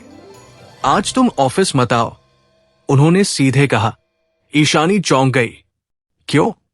बस जैसा कहा है वैसा करो, आरव ने बिना कोई स्पष्टीकरण दिए कहा। घर पर रहो और बाहर मत जाना। उनकी आवाज में आदेश था, लेकिन साथ ही एक छिपी हुई चिंता भी थी। ईशानी को यह बात थोड़ी अजीब लगी, लेकिन काम मैं संभालूंगा, उन्होंने बीच में ही कहा। कुछ पल के लिए दोनों के बीच सन्नाटा रहा। फिर ईशानी ने धीरे से सिर हिला दिया। वो समझ गई थी कि यह सिर्फ एक निर्देश नहीं, बल्कि उसकी सुरक्षा के लिए लिया गया फैसला है। दिन धीरे धीरे बीतने लगा, लेकिन घर में रहना ईशानी के लिए आसान नहीं था। हर छोटी आवाज उसे चौंका देती थी, और हर छाया उसे किसी खतरे का संकेत लगती थी। उसने खुद को व्यस्त रखने की कोशिश की, लेकिन उसका मन बार बार उसी अनजान आदमी की तरफ जा रहा था। दोपहर के समय वो गार्डन में चली गई। वहां की शांति उसे थोड़ी राहत दे रही थी। हवा में हल्की ठंडक थी और पेड़ों की पत्तियां धीरे धीरे हिल रही थी। उसने गहरी सांस ली, जैसे वो इस डर को अपने अंदर से निकालना चाहती हो। लेकिन तभी उसे फिर वही एहसास हुआ, जैसे कोई उसे देख रहा हो। उसने तुरंत चारों तरफ नजर दौड़ाई, लेकिन वहां कोई नहीं था। ये सब मेरे दिमाग का खेल है, उसने खुद से कहा। लेकिन तभी पीछे से किसी के कदमों की हल्की सी आवाज आई। उसका दिल जोर से धड़कने लगा। वो धीरे धीरे मुड़ी, लेकिन इस बार वहां कोई और था। तुम यहां अकेली क्या कर रही हो? ये आवाज थी आरव की। ईशानी ने राहत की सांस ली। आप यहां? आरव ने उसकी तरफ देखा। मैंने कहा था घर से बाहर मत जाना, और तुम यहां गार्डन में अकेली खड़ी हो। उनकी आवाज में हल्की नाराजगी थी। ईशानी ने धीरे से कहा, मैं बस थोड़ी हवा लेने आई थी। आरव कुछ पल उसे देखते रहे, फिर उनके चेहरे के भाव थोड़े नरम हो गए। तुम डर रही हो? उन्होंने अचानक पूछा। ईशानी चुप हो गई। वो इस सवाल से बचना चाहती थी, लेकिन शायद अब वो अपने डर को छुपा नहीं पा रही थी। थोड़ा सा उसने सच स्वीकार किया। आरव ने कुछ पल तक उसे देखा, फिर धीरे से कहा, डरना गलत नहीं है, लेकिन उसे अपने ऊपर हावी होने देना गलत है। उनकी ये बात ईशानी के दिल को छू गई। मैं तुम्हें कुछ नहीं होने दूंगा, उन्होंने आगे कहा। ये एक साधारण वाक्य था, लेकिन उसमें जो भरोसा था उसने ईशानी के अंदर एक अजीब सी शांति भर दी। कुछ पल के लिए दोनों के बीच खामोशी छा गई। हवा धीरे धीरे बह रही थी और उस खामोशी में भी एक जुड़ाव महसूस हो रहा था। आप हमेशा इतने सख्त क्यों रहते हैं? ईशानी ने अचानक पूछ लिया। आरव थोड़ा चौंके। क्या मतलब? मेरा मतलब, कभी कभी ऐसा लगता है जैसे आप अपने चारों तरफ एक दीवार बना लेते हैं, उसने कहा। आरव कुछ पल चुप रहे, जैसे ये सवाल उनके लिए आसान नहीं था। हर किसी के पास अपने कारण होते हैं, उन्होंने धीरे से कहा, और हर किसी को अपनी दीवारों की जरूरत होती है। उनकी आवाज में एक हल्का सा दर्द था, जो शायद उन्होंने कभी किसी को नहीं दिखाया था। ईशानी ने उन्हें ध्यान से देखा। शायद पहली बार वो सिर्फ अपने बॉस या अपने कॉन्ट्रैक्ट पतीज को नहीं, बल्कि एक इंसान को देख रही थी, जिसके अंदर भी कहीं न कहीं दर्द छिपा हुआ था। शाम होते होते माहौल थोड़ा सामान्य लगने लगा, लेकिन इस सामान्यता के पीछे अब भी वही खतरा मौजूद था। रात को जब सब अपने अपने कमरों में थे, अचानक मेशन की बिजली कुछ सेकंड के लिए चली गई। पूरा घर अंधेरे में डूब गया। ईशानी का दिल तेजी से धड़कने लगा। कुछ ही पल बाद लाइट वापस आ गई, लेकिन उस कुछ सेकंड के अंधेरे ने जैसे सब कुछ बदल दिया था। उसी समय मेशन के बाहर अंधेरे में वही आदमी खड़ा था। उसने अपनी घड़ी देखी और हल्का सा मुस्कुराया। अब अगला कदम, उसने धीरे से कहा। उसकी आंखों में एक खतरनाक चमक थी, और इस तरह जहां एक तरफ ईशानी और आरव के बीच दूरी कम हो रही थी, वहीं दूसरी तरफ खतरा उनके और करीब आ रहा था। इतना करीब कि अब वो सिर्फ एक एहसास नहीं, बल्कि एक हकीकत बनने वाला था। मल्होत्रा मेशन की वो रात, जो कुछ सेकंड के अंधेरे के साथ शुरू हुई थी, अब एक बेचैन सन्नाटे में बदल चुकी थी। बिजली वापस आ चुकी थी, रोशनी पहले जैसी ही थी, लेकिन माहौल वैसा नहीं रहा था। जैसे किसी ने उस कुछ पलों के अंधेरे में कुछ ऐसा छोड़ दिया हो, जो अब हर कोने में महसूस हो रहा था। ईशानी अपने कमरे के बीचों बीच खड़ी थी। उसकी सांसें अभी भी थोड़ी तेज थी। उसे समझ नहीं आ रहा था कि वो डर उस अंधेरे का था या उस एहसास का जो उसके भीतर गहराई तक उतर चुका था। उसने धीरे से अपने कमरे का दरवाजा खोला और बाहर झांका। गलियारे में हल्की रोशनी थी, लेकिन वहां कोई नहीं था। फिर भी उसे ऐसा लग रहा था जैसे अभी भी कोई आसपास मौजूद है। उसने कदम बाहर रखा, लेकिन हर कदम के साथ उसका दिल और तेजी से धड़क रहा था। तभी सामने से किसी के कदमों की आवाज आई। ईशानी। ये आवाज आरव की थी। वो तुरंत उनकी तरफ मुड़ी। आपने भी सुना? आरव ने उसकी आंखों में देखते हुए कहा। मैंने सब कुछ देखा है। उनके इस जवाब ने ईशानी को चौंका दिया। क्या मतलब? आरव ने बिना समय गवाए कहा। जब लाइट गई थी, कोई मेशन के अंदर था। ये सुनते ही ईशानी के पैरों तले जमीन खिसक गई। कौन? उसने मुश्किल से पूछा। अभी पता नहीं, आरव ने सख्त आवाज में कहा, लेकिन वो यहां तक आ चुका है, और इसका मतलब है कि वो सिर्फ डराने नहीं आया। उनकी बात सुनकर ईशानी के अंदर का डर अब और गहरा हो गया, लेकिन साथ ही उसके अंदर एक अजीब सा साहस भी जागने लगा। हमें उसे ढूंढना होगा, उसने कहा। आरव ने उसकी तरफ देखा, जैसे वो उसकी हिम्मत को परख रहे हों। ये कोई खेल नहीं है, मैं जानती हूं, ईशानी ने दृढ़ता से कहा, लेकिन अगर हम अभी नहीं समझे कि वो क्या चाहता है, तो आगे और खतरा बढ़ेगा।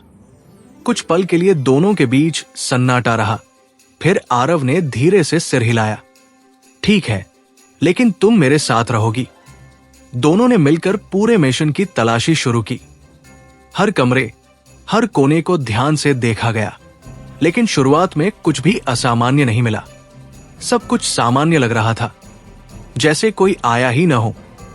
लेकिन फिर जब वे स्टडी रूम में पहुंचे तो ईशानी की नजर टेबल पर पड़ी। ये क्या है? उसने धीरे से कहा। टेबल पर एक छोटा सा कागज रखा था जो पहले वहां नहीं था। आरव तुरंत आगे बढ़े और कागज उठाया। उस पर सिर्फ एक लाइन लिखी थी, तुम्हारी कहानी अभी शुरू हुई है। ये पढ़ते ही दोनों के चेहरे पर सख्ती आ गई। ये कोई मजाक नहीं है, आरव ने कहा। ईशानी ने धीरे से कहा, वही आदमी। उसकी आवाज में डर और गुस्सा दोनों थे। आरव ने तुरंत अपने फोन से इंस्पेक्टर राजवीर को कॉल किया। कुछ ही देर में राजवीर मिशन पहुंच गए। उन्होंने पूरे घर की जांच शुरू की। सिक्योरिटी स्टाफ से सवाल किए गए, कैमरों की फुटेज देखी गई, लेकिन एक अजीब बात सामने आई। कोई रिकॉर्ड नहीं है, राजवीर ने कहा। कैमरों में कुछ भी नहीं दिखा। यह कैसे हो सकता है? आरव ने गुस्से में कहा। राजवीर ने गंभीर स्वर में जवाब दिया, या तो वो आदमी बहुत प्रोफेशनल है या फिर उसे अंदर की पूरी जानकारी है। उनकी ये बात सुनकर ईशानी के मन में एक नया डर पैदा हो गया। क्या ये खतरा बाहर से नहीं बल्कि अंदर से जुड़ा हुआ है? मतलब कोई घर का ही है? उसने धीरे से पूछा। राजवीर ने सीधे जवाब नहीं दिया, लेकिन उनकी चुप्पी ही काफी थी। ये सोचकर ही माहौल और भारी हो गया। रात और गहरी हो चुकी थी। दादी सा को सब कुछ बता दिया गया था और उनके चेहरे पर चिंता साफ दिखाई दे रही थी। अब ये खेल खतरनाक हो चुका है। उन्होंने कहा, हमें बहुत सावधान रहना होगा। माया भी वहां मौजूद थी, लेकिन उसका चेहरा पढ़ पाना मुश्किल था। वो चुप थी, लेकिन उसकी आंखों में एक अजीब सी चमक थी, जैसे वो इस सब से अनजान नहीं हो। ईशानी ने एक पल के लिए उसकी तरफ देखा, लेकिन उसने कुछ नहीं कहा। कुछ देर बाद सब अपने अपने कमरों में चले गए, लेकिन उस रात नींद किसी को भी नहीं आई। ईशानी अपने कमरे में बैठी थी और उसके सामने वही कागज रखा था। वो बार बार उस लाइन को पढ़ रही थी, तुम्हारी कहानी अभी शुरू हुई है। उसने धीरे से आंखें बंद की और उस आदमी का चेहरा याद करने की कोशिश की। वो कौन था? उसे क्या चाहिए था? और सबसे बड़ा सवाल, वो सिर्फ उसे ही क्यों निशाना बना रहा था? तभी दरवाजे पर हल्की सी दस्तक हुई। ईशानी ने दरवाजा खोला और सामने आरव खड़े थे। तुम ठीक हो? उन्होंने पूछा। ईशानी ने हल्की सी मुस्कान दी। हां, बस सोच रही थी। आरव कमरे में आए और कुछ पल तक चुपचाप खड़े रहे। अब ये सिर्फ तुम्हारा मामला नहीं है, उन्होंने धीरे से कहा। ये मेरे परिवार का मामला है और मैं इसे ऐसे नहीं छोड़ूंगा। उनकी आवाज में एक ठोस संकल्प था। ईशानी ने उनकी तरफ देखा। धन्यवाद। आरव ने उसकी आंखों में देखा और इस बार उनकी नजरों में सख्ती नहीं, बल्कि एक अलग ही एहसास था, जैसे वो उसे सिर्फ एक जिम्मेदारी नहीं बल्कि कुछ और समझने लगे हों। अब से तुम अकेली नहीं हो, उन्होंने कहा। उनकी ये बात सुनकर ईशानी के दिल में एक अजीब सी गर्माहट फैल गई। उसने धीरे से सिर हिलाया। उस रात दोनों अलग अलग कमरों में थे, लेकिन उनके बीच की दूरी अब पहले जैसी नहीं रही थी। उधर शहर के एक अंधेरे कोने में वही आदमी खड़ा था। उसके हाथ में एक और कागज था। उसने उसे मोड़ा और मुस्कुराते हुए कहा, अब असली खेल शुरू होगा। उसकी आंखों में एक खतरनाक चमक थी और उसके चेहरे पर एक ऐसा आत्मविश्वास जो आने वाले तूफान की गवाही दे रहा था। और इस तरह अंधेरे की वह रात सिर्फ एक डर का संकेत नहीं थी, बल्कि एक ऐसी सच्चाई की शुरुआत थी जो धीरे धीरे सब कुछ बदल देने वाली थी। तो दोस्तों, यह था आज का एपिसोड। आशा करता हूँ कि आपको हमारी कहानी पसंद आई होगी। यदि आपको हमारी यह कहानी अच्छी लग रही है और आप आगे के नए एपिसोड सुनना चाहते हैं तो हमारे चैनल को सब्सक्राइब करें और बेल आइकन दबाकर ऑल विकल्प पर क्लिक करें ताकि आपको हमारे नए अपलोड किए गए एपिसोड की नोटिफिकेशन मिलती रहे। इस वीडियो को लाइक करना न भूलें और इसे अपने परिवार व दोस्तों के साथ ज़रूर शेयर करें। धन्यवाद।